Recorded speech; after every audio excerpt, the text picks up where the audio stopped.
Despite our powerful benefactors, with this much collateral damage, it's only a matter of time before people start to take notice. KCPD has been dropping by, a female officer. I don't remember her name. Regardless, the police are not something I should be involved with. Mobius says they will take care of it and make an effort to ensure KCPD leave us alone.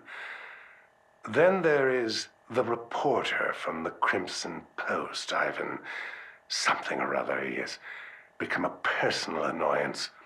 He barely qualifies as a tabloid journalist, writing cover stories about tales of church sacrifices and other nonsense. But now he's being persistent about the missing patients claim. I'll be damned if he is the man who brings Beacon down. It seems that Reuben could be useful for other forms of problem solving.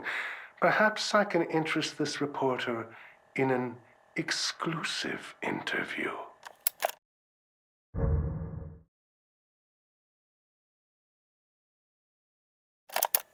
His demeanor has turned far too aggressive and his techniques even more perverse.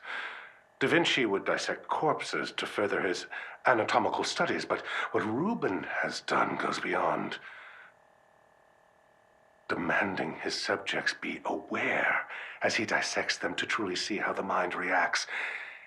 He's more of a butcher than an artist. But we must remain scientists above all. I had taught him from a young age that the end shall justify the means, but I could not have predicted things to be this extreme. Mobius has learned of his involvement due to my carelessness. I've asked they bring him on board to assist in development.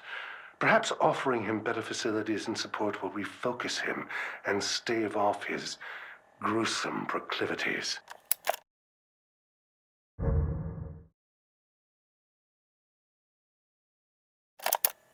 I saw what they have done to him, and I am appalled. To think the young boy I mentored is now this. A mass of gray matter in a glorified test tube. Could they have been planning this all along? And what have I become in all of this? They've managed to keep his mind alive by simulating an artificial body. His consciousness is being confined to a mental straitjacket, a gear in their infernal machine. They have even stricken his name and humanity, referring to him by an anagram, Ruvik. A crude joke, as if spitting on his grave. I almost felt the urge to smash the case and end it right there. But my anger was quickly replaced by scientific curiosity. Reuben's legacy will live on. I will spearhead the next step. I will create something of my own out of this tragedy.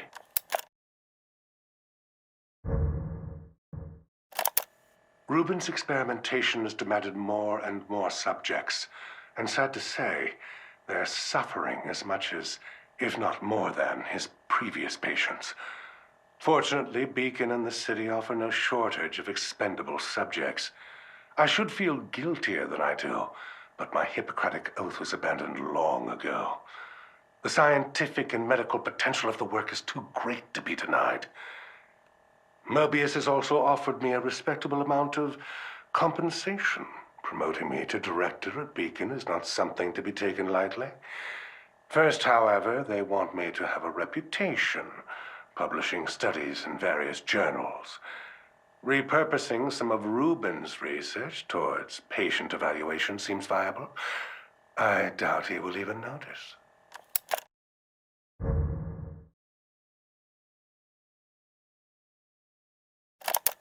After surviving the fire incident and subsequent abuse from his parents, it's a miracle Reuben can function at all.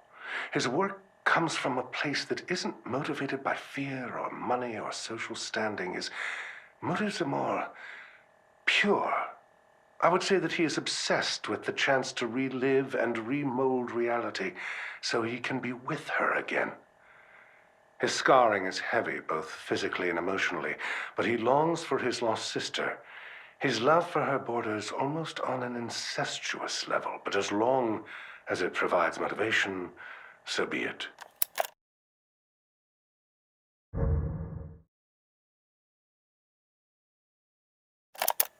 I revisited the Victoriano estate yesterday. It's a vestige, a mere husk of what was bound to be such a home of promise. Mobius reaped nearly everything of value when we took on the research ourselves, but Rubin's notes indicate he was involved in something else. There were plans for another STEM prototype. Data about using receptors to transmit the brain function wirelessly to unaware users. It's borderline parapsychology, but these schematics and the scientific backup provided seems sound. What was he planning to do with such a thing? There's only one way to find out for certain, but I must continue these experiments in private, away from their prying eyes. I will not let them know, lest they take this from me as well.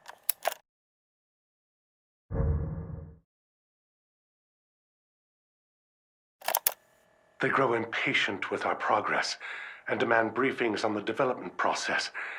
At first stressing the results, but now they work off a timeline based on their needs. Typical bureaucrats. I've been pushing Rubin, but he's retreated further, doing his research at home and refusing to come to the lab unless it's directly working on our STEM prototype. I'm feeling uneasy, and no doubt Mobius is looking on us with question.